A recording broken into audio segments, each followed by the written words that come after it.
Bismillahirrahmanirrahim. Determination of the rate of chemical reaction. Chemical reaction की हम rate को determine करना है कि या उसके मुख्तलिफ मेथड्स हैं, जिसमें सबसे पहले मैंने आपके सामने एक डाटा दिया है, आपको नज़र आ रहा है कि रेट का फार्मूला है change in concentration divided by change in time. ऐसे ही है, हमारे पास एक रिएक्शन है HI और वो डिकम्पोज हो रहा है हाइड्रोजन और आयोडाइड में, ठीक है। तो वो कह रहा है उसके हिसाब से जो डाटा है, हमने इनिशियल कंसंट्रेशन 0.1 ले ली, तो वो 0 सेकेंड पे यानी कि शुरू में 0.1 थी। जैसे जैसे टाइम गुजरता गया तो कंसंट्रेशन रिएक्टेंट की क्या होती गई, कम होती गई। तो वो सारा डाटा जो है वो दिया हुआ है, मतलब 50 सेकंड के बाद ये रह गई, 100 के बाद ये रह गई। तो कहता है इस पूरे डाटा के मुताबिक हम एक ग्राफ ड्रा करते हैं, हम एक ग्राफ प्लॉट करते हैं। तो ग्राफ कैसे प्लॉट करते हैं वो ज़रा आपके सामने दिया गया है, उसको ज़रा देख लीजिए। देखें ये 50 सेकेंड्स, 100 सेकेंड्स, 150, जहाँ तक आपके पास डाटा है वो इधर टाइम ले लें ऑन एक्स एक्सिस और कंसंट्रेशन ले लें, कंसंट्रेशन देख लें 0.01 है, जो भी नीचे से शुरू कर ली 0.02 एंड सो ऑन, जहाँ तक आपके पास मैक्सिमम थी वहाँ तक आप चले गए, ठीक है। अच्छा, अब जो है, अब ज़रा देखें 0.1 पे यहाँ थे ना आप, 0.1 पे थे ना, और तब टाइम 0 था, इसका मतलब आप इस लाइन पर थे, ओके। अच्छा, उसके बाद जब टाइम 50 सेकंड हुए तो आप 0.07 पे आ गए। ऐसे ही है ना, देख लें, अब देख लें इसको, 50 सेकंड पर आप 0.07 पे आ गए, 100 सेकंड पे आप 0.05 पे आ गए, ये देखिए ऐसे ही है। और 150 पे आप कहाँ आ गए, 0.04 पे, ये देखिए। और 200 पे कहाँ पे आ गए, 0.03 पे। 250 पे कहाँ आ गए, 0.02 पे, तकरीबन 296, यानी 2 से थोड़ा सा ऊपर और 3 से नीचे, ठीक है। और इसी तरह 350 पे देखें 0.02565, तो तकरीबन ये आपके पास वैल्यू आ गई, ओके होगी बात। ये हमारे पास प्लॉट आ गया, ग्राफ आ गया। अब वो कह रहा है कि किसी भी जगह पर आप टेंजेंट ड्रा कर लें। ये टेंजेंट क्या होता है, a line cutting to the, cutting नहीं होती, line touching to any curve is called tangent. किसी भी, कोई भी ऐसी लाइन जो किसी जगह पर किसी टेंजेंट किसी कर्व को टच कर रही है, तो उसको हम क्या कहते हैं, टेंजेंट। अब टेंजेंट लाइन ड्रा करें, इससे आप क्या करें, किसी भी जगह से आप परपेंडिकुलर ड्रा करते हैं। मिसाल के तौर पर यहाँ से आप यूँ परपेंडिकुलर ड्रा करते हैं और यहाँ पर यूँ करते हैं, तो इधर से आपको टाइम आ जाएगा और इधर से आपको डेल्टा सी आ जाएगा। कैसे आएगा, यहाँ पर जो कंसंट्रेशन होगी उसमें से ये वाली माइनस करेंगे। मेरी बात क्लियर हो रही, फ़र्ज़ करें यहाँ पर जितनी भी कंसंट्रेशन है उसमें से नीचे वाली माइनस करेंगे तो ये डेल्टा सी आ जाएगा। इसी तरह जितना इधर टाइम है उसमें से ये वाला माइनस करेंगे तो डेल्टा टी आ जाएगा। मेरी बात समझ में आई। मसलन फ़र्ज़ करें, मैं एग्जांपल दे रहा हूँ, यहाँ पर है, फ़र्ज़ करो ये 150 है ना, आप यहाँ पर लगा लो 160, ऐसे ही है, मैं एग्जांपल दे रहा हूँ। और यहाँ पर आपके पास होगा तकरीबन आप 60 लगा दो, ठीक है। 160 माइनस 60, तो डेल्टा टी क्या आ जाएगा, 100। क्लियर, समझ आ गई। इसी तरह इधर भी कंसंट्रेशन आ जाएगी इधर से, तो वो कह रहा है कि डेल्टा सी बटा क्या है, डेल्टा टी। मिसाल के तौर पर फ़र्ज़ करें, वो कह रहा है इधर जो आपकी बुक के हिसाब से उसने डाटा दिया है, वो कह रहा है कि 0.027, ऐसे ही है।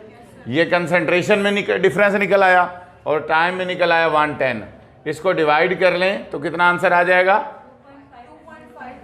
2.5 -4 मोल पर DM³ पर सेकेंड, ये आ जाएगी रेट। क्लियर हो गई बात। इस तरीके से आपने इसको रेट को फाइंड करना है। और ये जो रेट, ये जो टेंजेंट से आपने ये ड्रा किया है, इसको हम कहते हैं स्लोप। क्या कहते हैं, स्लोप।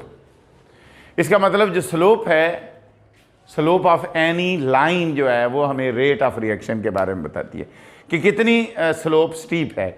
अब जाहिर बात है जहाँ जहाँ आप ड्रा करेंगे ना, हर जगह स्लोप डिफरेंट होगी तो रेट भी डिफरेंट होगी। मेरी बात समझ में आ गई? क्योंकि रेट तो हर जगह डिफरेंट है। आप ज़रूरी नहीं है, मैं तो ये बुक के हिसाब से, आप कहीं भी डाटा ले लें, रेट डिफरेंट आएगी, रेट डिफरेंट आएगी। आप यहाँ पे ड्रा करेंगे रेट और होगी, यहाँ ड्रा करेंगे और होगी, यहाँ ड्रा करेंगे और होगी। किसी भी जगह पर आप टेंजेंट ड्रा करेंगे तो स्लोप ऑफ लाइन डिफरेंट होगी, इसका मतलब स्लोप डिफरेंट होगी तो फिर रेट भी डिफरेंट होगी। क्लियर? ये था हमारे पास। इसी तरह यानी यूँ समझ लें कि यहाँ पर उसने लिखा नहीं है, ये बेसिकली एक केमिकल टाइप का ग्राफिकल मेथड है।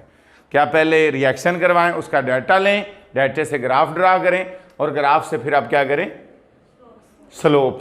ठीक है, तो वहाँ से आप जो है वो रेट ऑफ रिएक्शन फाइंड करते हैं। नेक्स्ट है फिजिकल मेथड्स। अच्छा, स्पेक्ट्रोमीट्री जो है एक इंस्ट्रूमेंट है जिसके ज़रिए हम रेट फाइंड करते हैं। तो यहाँ पर उसने ज़्यादा डिटेल तो नहीं दी स्पेक्ट्रोमीट्री के बारे में, लेकिन आपको पता है कि यहाँ पर हम जब भी सैंपल में से लाइट गुजारते हैं तो लाइट उसके साथ इंटरेक्ट करती है सैंपल के साथ। तो जिस हिसाब से, जिस स्पीड के साथ लाइट की इंटरेक्शन होती है, उससे हम जो है वो स्पेक्ट्रोमीट्रिक मेथड के ज़रिए जो है वो हम फाइंड कर लेते हैं रेट ऑफ रिएक्शन। लेकिन यहाँ पर ज़्यादा डिटेल नहीं है, बस ये एक दो लाइनें लिखी हैं। अच्छा, इलेक्ट्रिकल कंडक्टिविटी मेथड क्या होता है? आपने ये बात याद रखनी है कि कुछ सॉल्यूशंस होते हैं जिसमें से बिजली पास कर जाती है। मसलन अगर वाटर की बात करें तो वाटर भी कंडक्टर है, उसमें से भी बिजली गुजर जाती है due to the presence of ion. वो आइन कहाँ से आते हैं? आपको पता है कि वाटर खुद भी इलेक्ट्रोलाइट है, although it is weak electrolyte, लेकिन इलेक्ट्रोलाइट तो है। इसका मतलब इलेक्ट्रोलाइट क्या होता है? जिसमें आइन प्रेजेंट हो, जिसमें तो सोल्यूशन में से जो बिजली गुजरती है ड्यू टू आइन्स गुजरती है। किसकी वजह से गुजरती है? आइन्स की वजह से गुजरती है। तो इसका मतलब वो कह रहा है कि रेट ऑफ रिएक्शन जो है is directly proportional to the concentration of ions, is directly proportional to the. अब आइन की कंसंट्रेशन चेंज होगी from reactant to product. Ion की कंसंट्रेशन मसलन या तो आइन कम हो रहे हैं या बढ़ रहे हैं। जब आप रिएक्टेंट से प्रोडक्ट बनाएंगे, रिएक्शन करेंगे, हो सकता है आप कोई ऐसा रिएक्शन करवा रहे हैं जिसमें प्रोडक्ट की आइन कम हो रहे हैं या प्रोडक्ट के आइन बढ़ रहे हैं। मेरी बात समझ में आ गई? तो इस तरीके से आइन की कंसंट्रेशन चेंज होगी from reactant to product. Ions की फ्रॉम, जब आइन की कंसंट्रेशन चेंज होगी तो आप समझ लें rate of reaction is directly proportional to the concentration of ions. जितने आइन ज़्यादा होंगे डायरेक्टली रिलेटेड होगा, उतना उसका करंट ज़्यादा होगा, कंडक्टिविटी ज़्यादा होगी और उस हिसाब से जो है रेट चेंज होगी। क्लियर? तो जितनी कंसंट्रेशन चेंज होगी उस हिसाब से रेट भी चेंज होगी। डायलेक्ट्रोमीट्रिक मेथड क्या है? डायलेक्ट्रोमीट्रिक मेथड ये होता है कि इसमें वॉल्यूम चेंज होता है। क्या होता है? तो वॉल्यूम चेंज से जो जितना वॉल्यूम चेंज होगा उसी हिसाब से हम रेट ऑफ रिएक्शन को फाइंड करेंगे। Change in volume. ठीक होगी बात? कोई कन्फ्यूजन है? आगे है रिफ्रैक्ट्रोमीट्रिक मेथड। रिफ्रैक्ट्रोमीट्रिक मेथड जो होता है इसके अंदर रिफ्रैक्टिव इंडेक्स चेंज होता है। क्या होता है? ये क्या होता है?